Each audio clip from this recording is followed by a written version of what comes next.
It is 6:15 p.m. You just walked in the door. You are wearing your work clothes. Your feet hurt. Your brain feels like it has been put through a blender on the puree setting.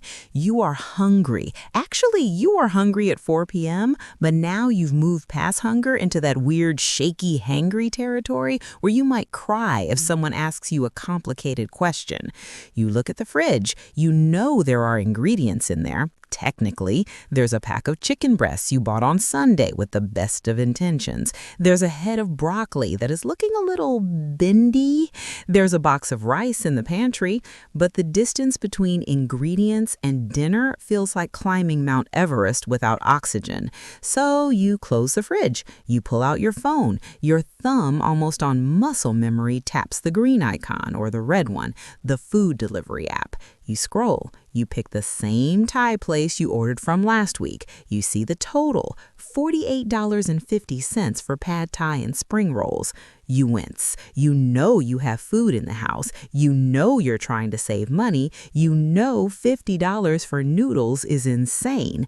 But then you look at the stove. You imagine the chopping, the sizzling, the dishes. Oh God, the dishes. And you hit place order. It's me again, Karen. I'm currently staring at a bag of potatoes on my counter that have started to grow their own little ecosystem because I haven't had the energy to peel them for 2 weeks. I get it. We need to talk about why cooking dinner has become the hardest task of the modern day and why your exhaustion is actually a billion-dollar industry. We are caught in the convenience loop. We work hard to make money, which makes us too tired to cook, so we spend the money on convenience, which keeps us broke, so we have to keep working hard. It's not laziness. I promise you, honey, it's not laziness. It's simple energy economics. And right now, the economy is charging you a massive tax just to feed yourself. Let's break down the true cost of being too tired to cook. Let's start with the biology of it, because I think we beat ourselves up a lot. We call ourselves undisciplined. We say, my grandmother cooked a roast every night. Why can't I boil pasta? Your grandmother, bless her heart, was living in a different world. By the time you hit 6 p.m., you haven't just been working with your hands, you have been suffering from decision fatigue. Psychologists say the human brain only has a finite amount of executive function per day. Every choice you make burns a little bit of fuel. What should I wear? Fuel burn. How do I answer this email? Fuel burn. Should I take the highway or the back roads? Fuel burn. What is the polite way to tell my boss he's wrong? Massive fuel burn. By the time you get home, your tank is empty. The needle is on E. Cooking isn't just physical labor. Cooking is a series of hundreds of micro decisions. What am I making? Do we have onions? Is the chicken still good? How long do I roast this? Does this need more salt? When your brain is fried, those questions feel impossible. The delivery app solves the problem. It removes the decisions. It says, don't worry, just press the button. Food will appear. It creates a path of least resistance. And humans are biologically wired to take the path of least resistance when energy is low. It's a survival instinct. If a caveman was exhausted, he wouldn't go hunt a buffalo, he'd eat the berries next to him. DoorDash is the berries. So first of all, stop feeling guilty. You aren't lazy, you are depleted. The modern workforce demands so much cognitive load that we have nothing left for our own survival. We are giving all our best brain power to our employers and leaving the scraps for our families. Okay, now that we've hugged it out about psychology, let's look at the numbers, because this is where it gets ugly. This is the Karen part where I have to pull out the receipt. I call this the lazy tax. It is the premium you pay for not doing it yourself.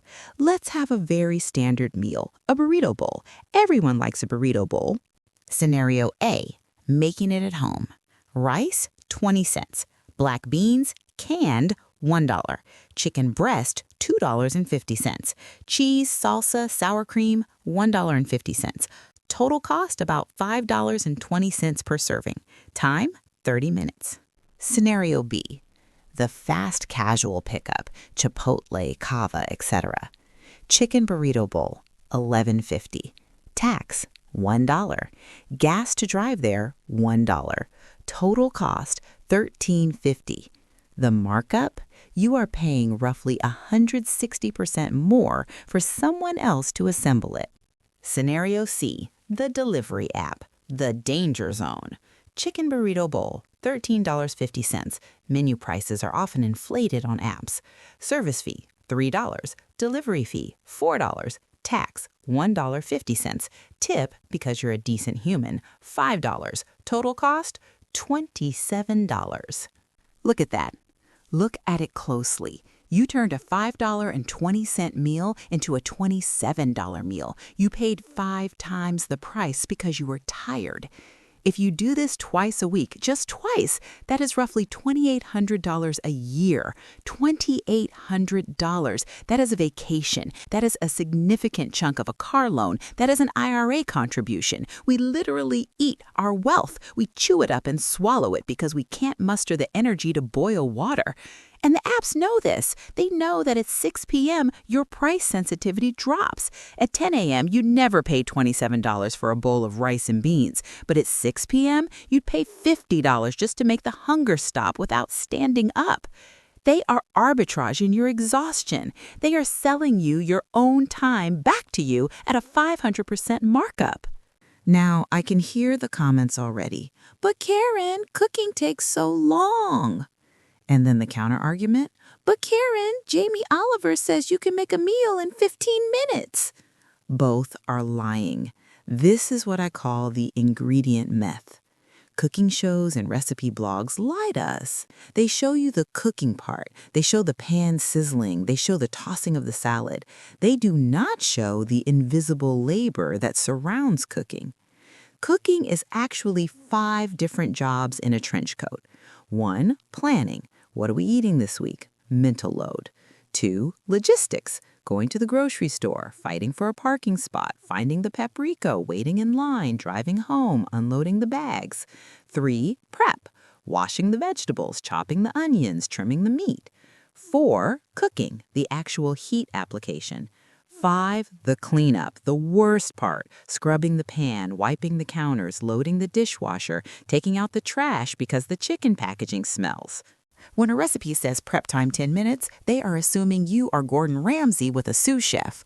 For a normal person with a dull knife and a crying toddler, chopping an onion takes 5 minutes alone. So when we say I'm too tired to cook, we usually mean I am too tired to clean. The delivery app doesn't just sell food, it sells a clean kitchen. It sells the absence of dishes. That is the true luxury. You eat from the container, you throw the container away. The evidence is gone. We have to acknowledge this. If we want to solve the problem, we have to stop pretending that cooking is just throwing something in a pan. It is a logistical operation. And when you're running a household, working a full-time job, and trying to be a functioning human, adding logistics manager for the kitchen feels like the straw that breaks the camel's back. Have you heard of girl dinner? It was a trend on TikTok a while back. Basically, women showing off their dinners, which consisted of like 3 pickles, a slice of cheese, a cracker, and a grape. People laughed, oh, it's so relatable. But I looked at it and thought, this is bleak. This isn't girl dinner, this is exhaustion rations. We are so tired that we have regressed to grazing.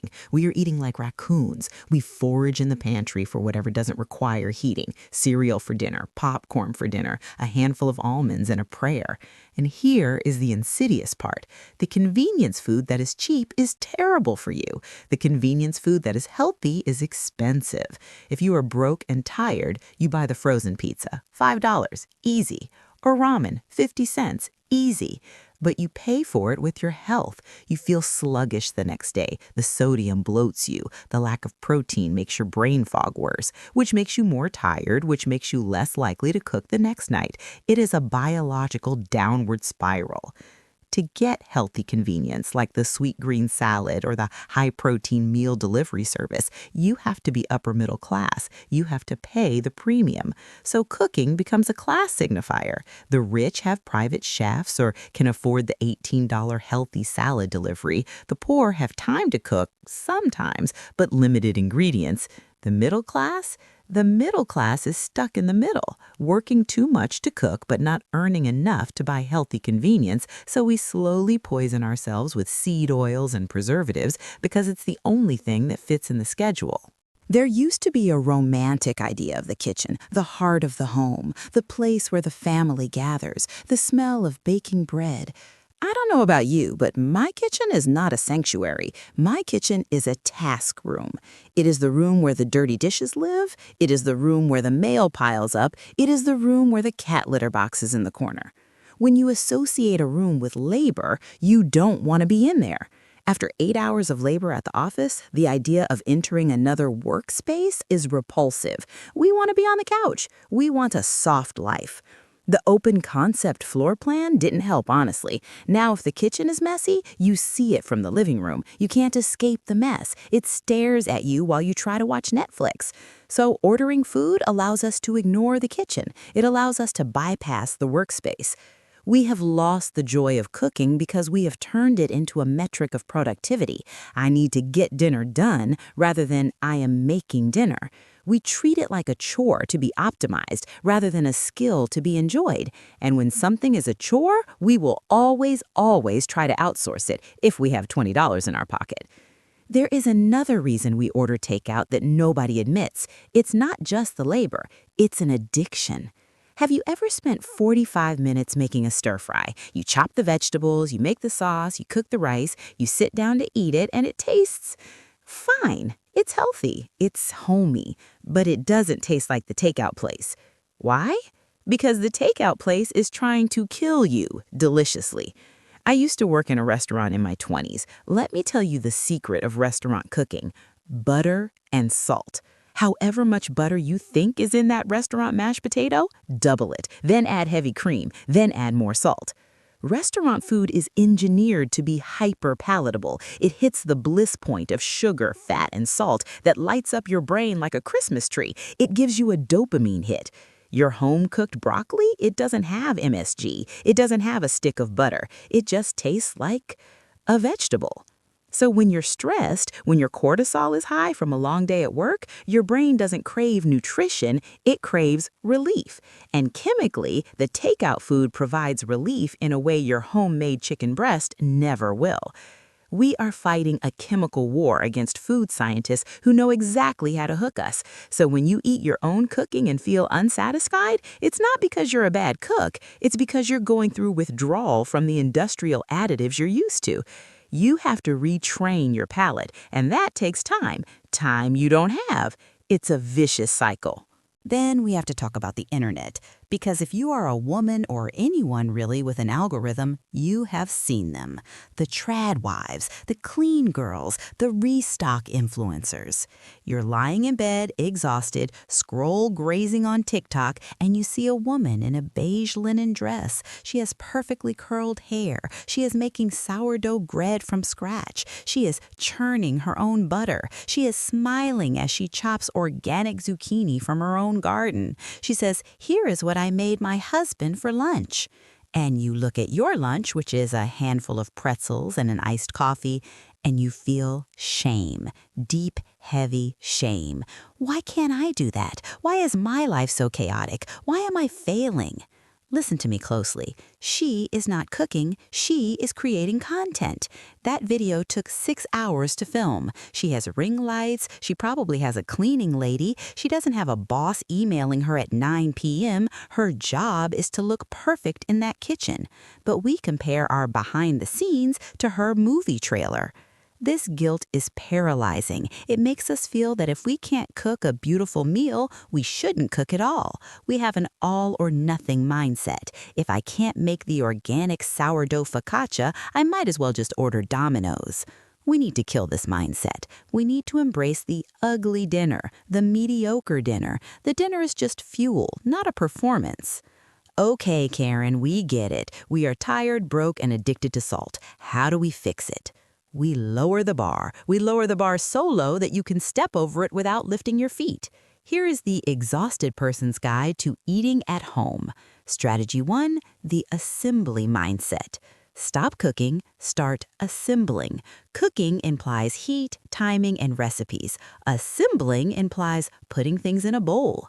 Buy the rotisserie chicken. It is the greatest gift to the exhausted class. It is $5, usually. It is already cooked. Rip it apart, put it on a bagged salad, done. Put it in a wrap with cheese, done. Eat it over the sink like a goblin.